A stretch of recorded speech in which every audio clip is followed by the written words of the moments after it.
Good morning, my Sunday school teachers.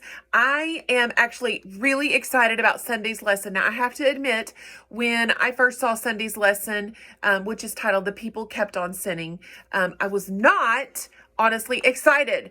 But once I got into it a little bit more, it's going to be kind of an overview of Judges, and that's kind of a hard thing for kids. But then I saw one of the worksheets, and I think it's like either the preschool or the younger kids worksheet. And it really spurned an idea, which has just kind of trickled into an opening activity and something that I've created for some of the Sunday school classes. And so I am just going to put this out there for all of the teachers. If you want this, please give me a text and let me know. So here's what I found. There was a neat picture of the cycle of life of a butterfly. And so I've created this so that kids can see the cycle of a butterfly's life. For example, I have this one right here. And so we have the egg, we have a caterpillar, we have the chrysalis, and then we have the butterfly. And so they're going to be able to put this in order. Now you're probably thinking, Kathy, what in the world does that cycle of the butterfly have to do with sin? Like the people kept on sinning. So I've also got the cycle of a frog's life. So they're going to put together. So hang in there with me. I have the cycle of a chicken's life for you, Miss Jessica, because I know you love chickens. I have the cycle of a tree and how a tree starts out as a seed and then it's going to grow into a sapling. Then it becomes a bigger plant and it's going to produce fruit, which then becomes a seed. And have another little plant. And then I have another one. And this is where you're going to see it kind of gets really cool. So this is the cycle of sin. So why are we talking about cycles of life? Because sin is a cycle. And just like the cycles of life, it just kind of keeps perpetuating. So here's something that like even a toddler or a preschooler can relate to: getting mad at your friends or getting in trouble or like fighting. So here's the first thing. And then you get in trouble.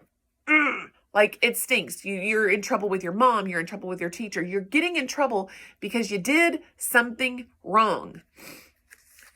But then you're going to go make it right. You're going to go repent and ask your friend to forgive you.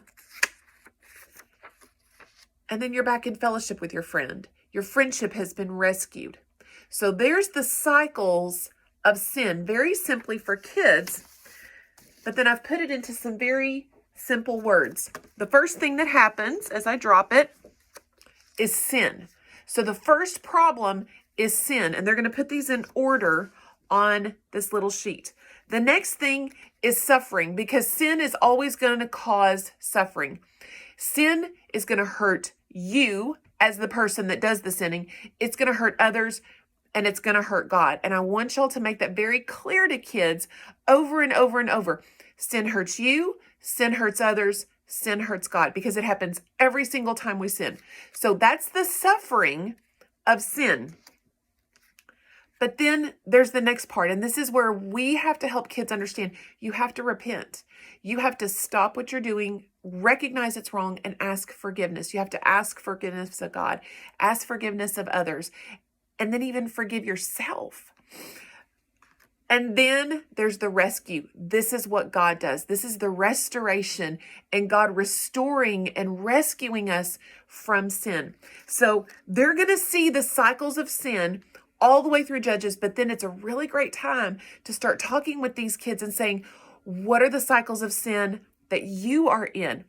Identify one thing that you see yourself doing, whether it's a toddler. Are you hitting your friend? Are you lying to your parents?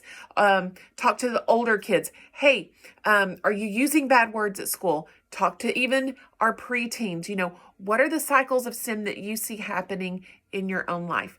But this is a really easy, great way to open that discussion of the people kept on sinning and I think it's going to be really neat. So I'm going to have about 4 or 5 copies of this for classrooms on this Sunday so that you can work through this. And it's a really easy way, I think, to help them understand those cycles of sin. I love you guys. Thank you so much for all that you're doing. And I'm excited to see you all on Sunday. Bye.